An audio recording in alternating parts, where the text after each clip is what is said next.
Water is the driving force of all nature. You know, when Leonardo da Vinci said that, he probably wasn't thinking directly about geopolitics, but wow, those words really hit home today, don't they? They absolutely do. Welcome, everyone, to the deep dive. We're about to plunge into a really complex topic. It weaves together climate change, national development ambitions, and, well, the very fragile balance of regional stability, specifically in North Africa. It's a potent mix, definitely. And it really highlights how environmental issues can, quickly morph into major strategic challenges. Exactly. And today we're focusing on a very specific case that was laid out in a recent article from The Hill. The title was Morocco's Dams, a Wellspring of Regional Instability. That's the one. So our mission here in this deep dive is to really unpack the key insights, the essential details from this specific source, that Hill article, and sort of distill it all for you. Think of it as your fast track to getting up to speed on the nuances of what's quite a complex and timely situation. Yeah, and for anyone tracking global affairs, maybe you're preparing for something like the UPSC examination, where understanding these interconnected issues is absolutely crucial. Or even just aiming to be a really well-informed citizen. Exactly. This case study is, well, invaluable. It shows exactly how resource management, climate impacts, and international relations can collide. Okay, now, as we always do, we're pulling directly from this one source. And the article discusses a, let's say, politically charged situation between two countries. So we want to be absolutely clear right up front. Our goal here is just to impartially present the points, the perspectives that are contained strictly within the Hill article itself. We're not endorsing any viewpoint here. Nope, just laying out what this specific piece reports and argues purely for your consideration and understanding. Our focus is just on extracting and understanding the knowledge presented in this source material. Right. Okay, so let's get into it. The article starts by giving us a bit of that necessary context. It references a warning from back in 2023. Oh yeah, from General Michael Langley, head of U.S. Africa Command. That's him. He highlighted that climate change is a major factor, increasing desertification across Africa, and that this represents a significant destabilizing challenge for the whole continent. And the Hill article points out that Morocco, which is a key U.S. ally, seems to have recognized this threat pretty early on. The piece notes that even before Langley's 2023 warning, Morocco had actually begun taking concrete steps. Starting back in 2022. Right, specifically to address the negative effects of climate change, focusing particularly on water management. Which brings us neatly to Morocco's stated solution, building a whole series of new dams. The article mentions these projects are scheduled to be completed over the next 2 years, roughly between 2026 and 2029. And from Morocco's perspective, at least as it's presented in the source, the rationale behind these dams is, well, straightforward climate adaptation. Makes sense on the surface. Yeah, the idea is to improve water management in a world with changing weather patterns, managing more violent floods when they happen, and providing resilience against longer, more severe droughts.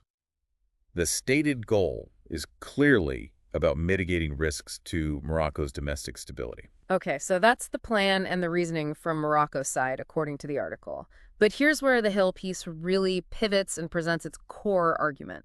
While these dams are being built to help Morocco adapt, the article strongly contends they are simultaneously acting as catalysts for broader regional destabilization. And it doesn't just make the claim. It gives a very specific and, frankly, impactful example. The article really zeroes in on one particular dam project. Which one is that? It's one designed to create a reservoir holding a massive 35 billion cubic feet of water. And here's the really crucial detail from the source. This dam is located incredibly close to the border. How close? Just 19 miles. 19 miles from Morocco's border with Algeria. 19 miles. Wow, that's practically on the doorstep, isn't it? It really is. And the article drives home the geographic significance of this location. The watershed that actually feeds this massive reservoir flows southeasterly. Okay, southeasterly. So what's the implication there? Well, the key thing is it flows away from Morocco and directly across the border into neighboring Algeria. Ah, okay. So the water Morocco plans to capture is water that would naturally flow into Algeria. Precisely. And this one geographic fact, which the source highlights, it fundamentally changes the entire picture. Because the water gets captured before it crosses the border, the direct consequence, as the article details it, is that this dam will effectively cut off the water supply for over 300,000 Algerians living just on the other side of that border. 300,000 people. That is a massive population to be directly impacted by a single project. It really is. And the source specifies the affected region in Algeria. It's the provinces of Bechar and Tindouf. The article notes these provinces are huge, larger than the UK or Italy combined, and they're semi-arid. Meaning they rely heavily on external water sources already. Exactly. And their primary source, as the article explains, is this transboundary Oued Saoura watershed.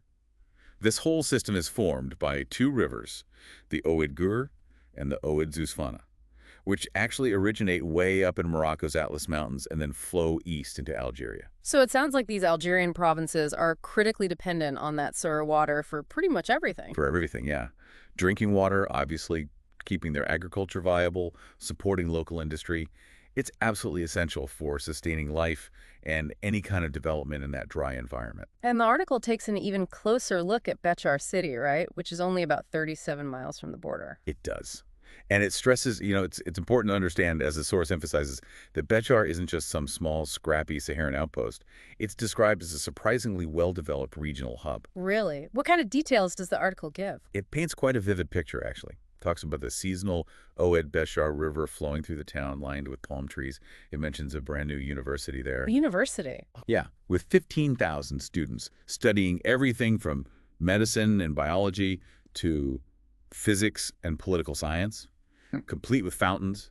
And there's even a state-of-the-art oncology hospital mentioned. That doesn't sound like a remote outpost at all. Not at all. And the source backs this up with some compelling stats about Bechar's infrastructure.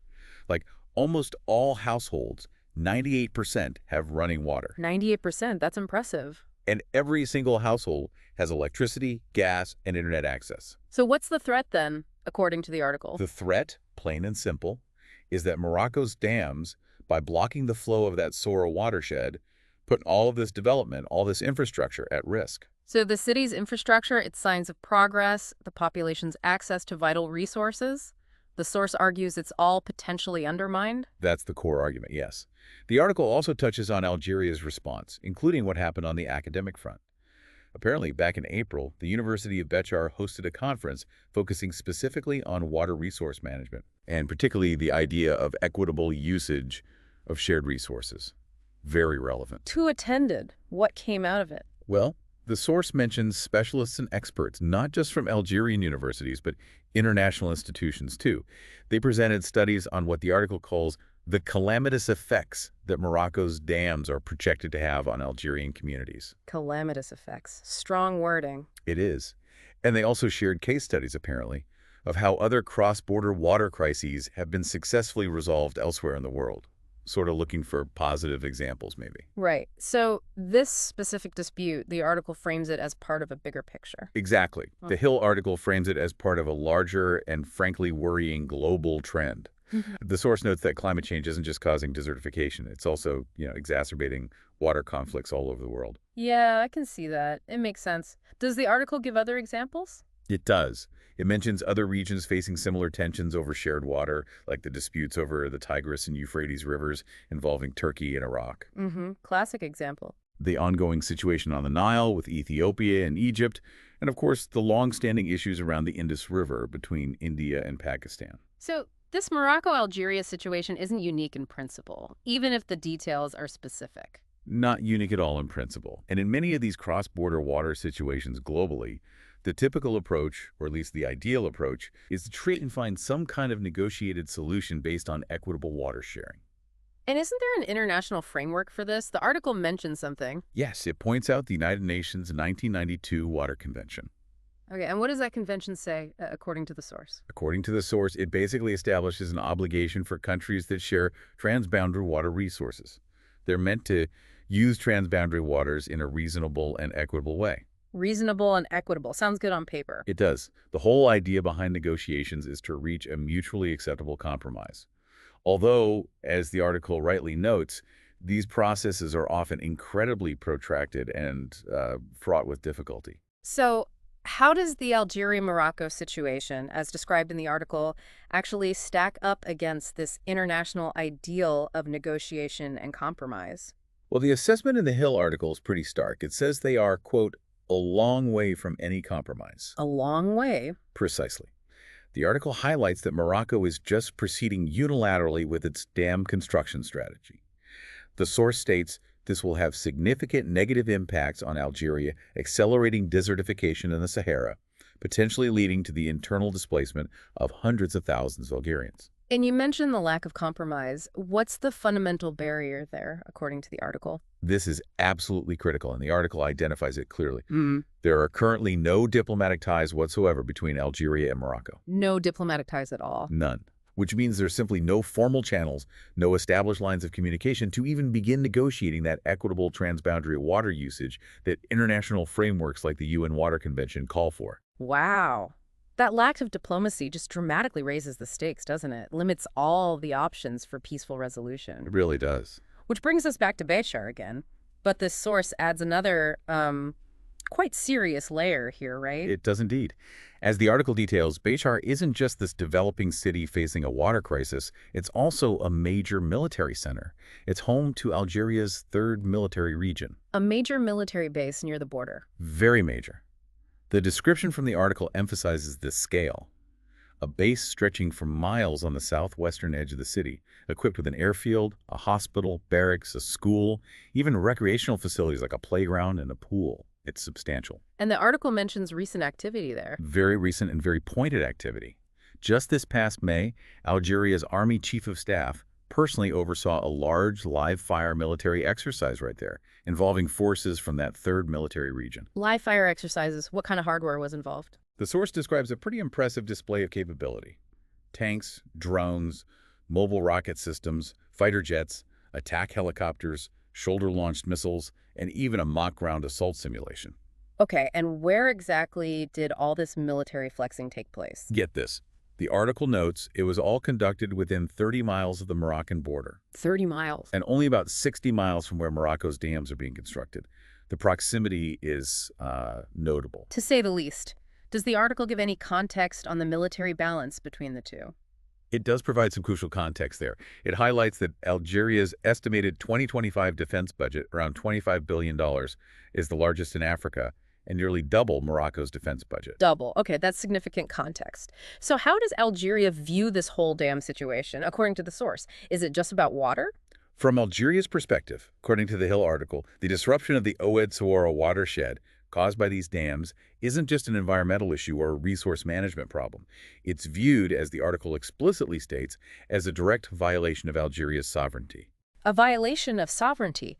That changes the framing significantly. It absolutely does. And this all leads back to that core paradox the article identifies. Yeah. Yes, General Langley is right. Countries must take action to counter the destabilizing effects of climate change, like desertification, no question. Us. But the source's argument is that these preventative measures, these adaptation strategies, they absolutely must be designed and implemented with a full awareness of the broader regional context. They shouldn't, in themselves, become the drivers of the very instability they're supposed to be countering. And according to the Hill article, that's exactly what might be happening here. Morocco's dams are intended as a climate adaptation solution aimed at preventing potential instability within Morocco. Right. But by cutting off water to its neighbor, they are, according to the source, simultaneously increasing the likelihood of instability in Algeria. It's a classic case of a solution in one place potentially creating a bigger problem next door, especially without communication. So, given this complex and, let's be honest, potentially volatile situation, where does the Hill article suggest an outside player might play a role? It points pretty directly towards the United States. The article highlights the exceptionally strong relationship the U.S. has with Morocco. Strong in what ways? Well, it lists several key aspects. Morocco is designated as a major non-NATO ally of the U.S.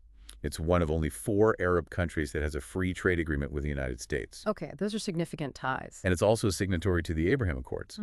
So these are all pretty strong indicators of close ties and presumably U.S. influence. So given this considerable leverage, what does the source propose the U.S. should actually do? The proposal in the article is quite clear.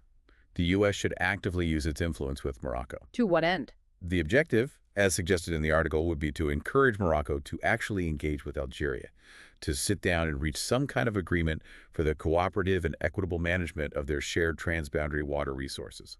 Ideally, using the UN Water Convention as a framework. Exactly. Ideally working within that existing international framework. And what's the rationale the article gives for why the U.S. should intervene? Is it just about water sharing? The Hill article doesn't really shy away from stating the stakes. It's presented as necessary, and here I'm quoting the sentiment, lest Algeria feels compelled to secure its national interests and its citizens' well-being through other means. Other means.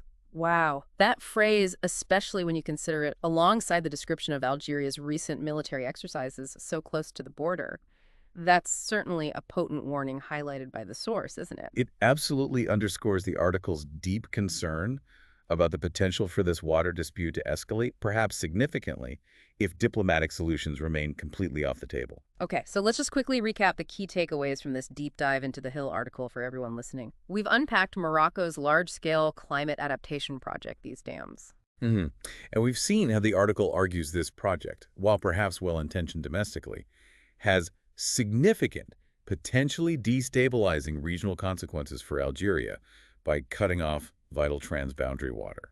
We got that detailed picture straight from the source's description of what's specifically at stake in a place like Bechar, showing it's not some remote outpost, but a developed regional center facing a really critical resource threat. And we highlighted that huge problem, the complete lack of diplomatic channels between Algeria and Morocco, which effectively blocks the path to negotiation, despite international frameworks like the UN Water Convention existing precisely for these situations.